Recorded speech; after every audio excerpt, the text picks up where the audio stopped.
Welcome back. If it has joined us, you're watching the news at 10, broadcasting on Channels Television live from Lagos. A reminder of the stories making our headlines.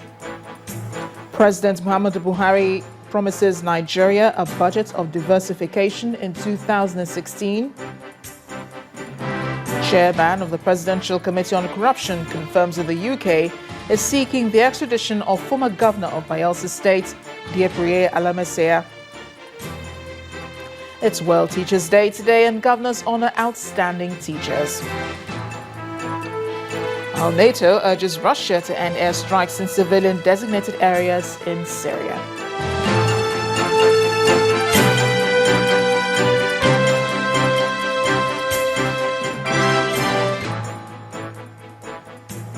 A quick reminder here that all our top stories can be found on our website, channelstv.com, and on youtube.com/channelsweb. You can also visit m.channelstv.com to view us live on a mobile device and download the Channels TV app for Android, iOS, and Windows phones from their respective stores. We also encourage you to interact with the Channels Eyewitness feature in the Channels TV app on the Android, iOS, and Windows platforms. If you have pictures or videos you'd like to share with us, please tap the application on your device, swipe to reveal the Eyewitness menu, and follow the instructions. We're glad to receive these pictures you sent in. Let's begin with this one now from Ondo Town in Ondo State, showing people whom our Eyewitness reporter says were stranded as a result of the flood following a downpour. He says the flood was made worse by bad drainage. He therefore wants the state governments to fix the drainages. There's a much similar picture of a flooded road in Ishaga here in Lagos following a rainfall. Our Eyewitness reporter says the flood is making life difficult for motorists and pedestrians alike. He appeals for quick intervention to prevent a recurrence. Finally, we're in Nsukka in Enugu State, where we see a picture showing a gridlock. Our reporter says the situation was caused by a bad road, which he wants the government to fix to ease movement on the road.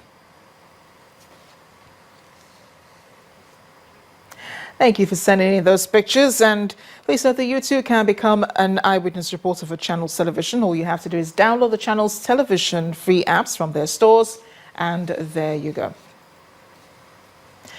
A former National Commissioner of the Independent National Electoral Commission, Dr. Christopher Imoga, has reaffirmed a testimony of other witnesses in the ongoing River State Election Tribunal of the exercise being devoid of violence. At the hearing, Dr. Imoga testified that he monitored the election in 6 local government areas of the state for INEC and informed the tribunal that no report was received of ballot box snatching, hijacking of electoral materials, or any form of violence. Other witnesses who also testified before the tribunal said the election was generally peaceful during and after the exercise.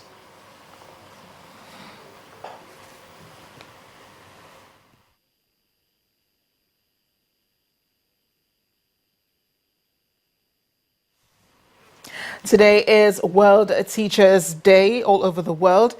This year's event highlights the importance of empowering teachers to achieve inclusive and sustainable global development. 2015 World Teachers' Day represents the first opportunity to set out a roadmap for teachers in the new Education 2030 agenda after the recent adoption of the Sustainable Development Goals by the United Nations General Assembly.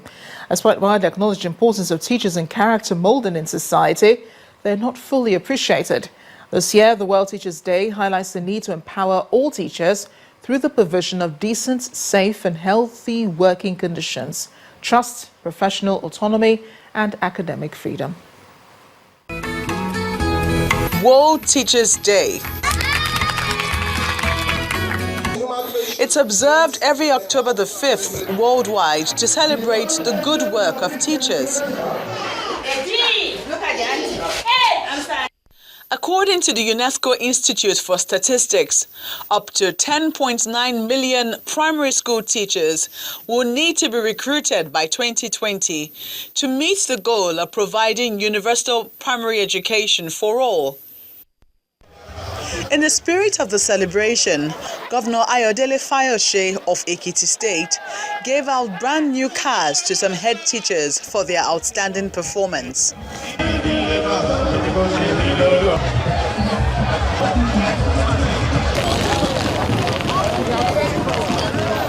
In Ogun State, members of the Nigeria Union of Teachers gathered in the capital, Abeokuta, to mark the day.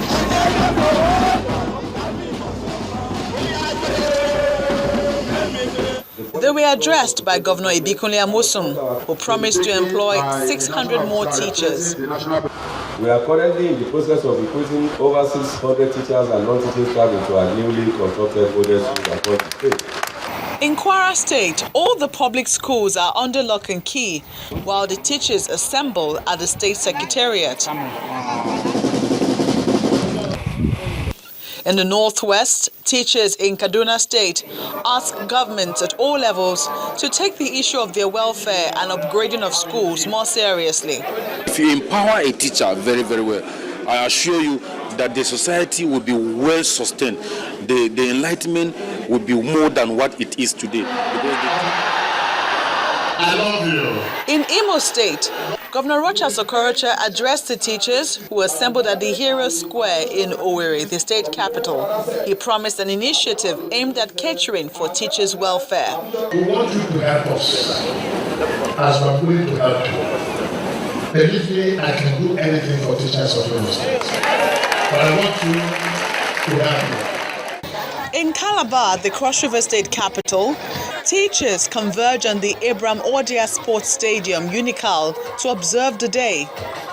State chairman of the union, Ayo Insa Ayo Itam, reminds the state government to implement the 27.5% teachers' allowance. The mood was not different in Edo State. Delta State was also not left out in the Teachers' Day celebration, as the teachers engaged themselves in a march-past parade. For this year, the World Teachers' Day has as its theme, empowering teachers, building sustainable societies.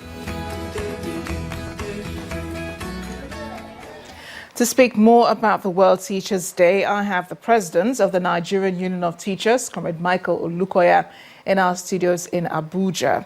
And here in Lagos, an educationist, Professor Abiola Awoshika Fakwetu.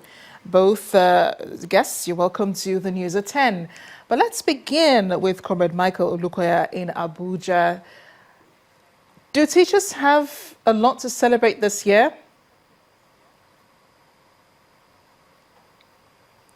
Thank you very much. As long as one is alive, I think we need to celebrate, especially in this era of political change, in this area of new vision. There is need for Nigerian teachers to celebrate the day in line with the UNESCO declaration. But every year, teachers complain about poor welfare. Has there been an improvement as you celebrate this year? Thank you very much. We have not yet gotten to the promised land, but we are on our way to Eldorado. That is not to say that all is well, but we shall continue to mount pressure on all the power that be for a change of attitude towards teachers and teaching. But comrade, you also know there has to be a change of attitude too in the teachers, because in as much as we appreciate, the thankless job that you do raising our kids in school, we do know that there are some teachers who take advantage of the system and are not giving their best. You have teachers coming in late who are giving up their study times, times that they should be in the classrooms, busy pursuing businesses outside. How can we help teachers change their attitude and be more dedicated and committed to their duties? Oh, thank you very much. For every 12 disciples, there is always Judas Iscariot.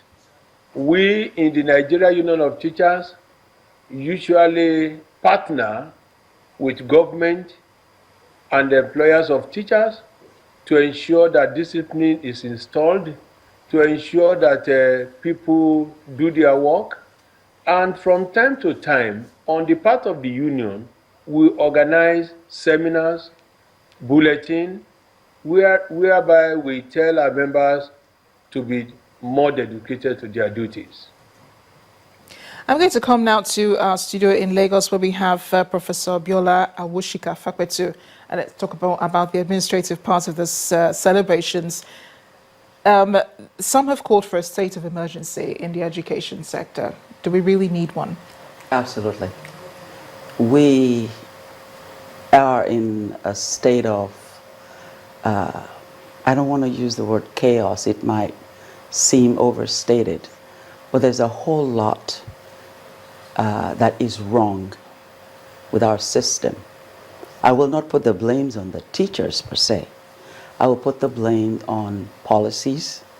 I'll put the blame on the ability to set a strategy, a vision for that sector, and to follow that strategy and vision to such an extent that teachers feel motivated, that they feel they're appreciated, that their decision to raise our children and touch lives is not a mistake, that they're in a choice profession, that they are, because without teachers, no other profession can stand.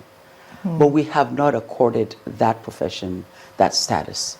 So a whole lot is wrong with the administrative aspect of teaching that needs to be corrected. Does the curriculum also affect what our students, our pupils are learning in school? Because there have been complaints that they're not given the necessary life skills. I mean, children go to school these days and they're not taught about how they're taught subjects that have practically nothing they can apply to everyday living. Absolutely. You can't not give what you don't have. So our teachers cannot give our children what we have not put in their curriculum to teach them. And so an overhaul of the teacher education curriculum is necessary, because we cannot continue in an analog environment when we're bringing in digital students. So our teachers need to be upgraded.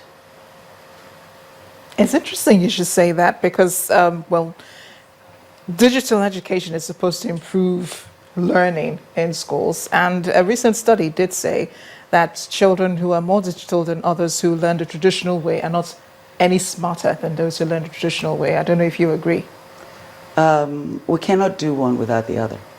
Traditional means there are learning objectives, and the teacher uses whatever tools and skills to accomplish those learning objectives. There are some cases where you need the traditional method, but there are some cases where you cannot avoid the use of digital means to teach them. Well, let's go to Abuja for our final question. Comrade Olukoya, thank you for staying on the line with us. But what does this administration need to do to move us to optimal education level in Nigeria? Yeah, thank you very much. First and foremost, all tiers of government should depoliticize education. That one is very, very important. The era of free this, free that should go and be gone for good. Aside from this, the welfare of teachers again should be properly addressed. Look at the federal government right now giving out bailout for a period, that the bailout should not be cornered. It should be paid to the appropriate quota. Aside from this, in order to move education to the next level, let us look at the retirement age of teachers, because these days people are running away from the profession and teachers are retiring. The only way out is for the 60-year statutory age be increased to 65, so that the experience of these teachers could equally still be used as a value to the system. Comrade Olukoya, thank you. Thank you so much for joining us tonight. We do appreciate your work, and we do appreciate your joining us on the news at 10. Also, Professor Abiola Awushika Fakwetu, thank you so much. We appreciate teachers in Nigeria. Your work, of course, is thankless. Channels Television does appreciate you. But when the news at 10 returns, Nigeria hosts World Pension Summit in Abuja with special highlights on Africa. That will be in a moment. Please join us again.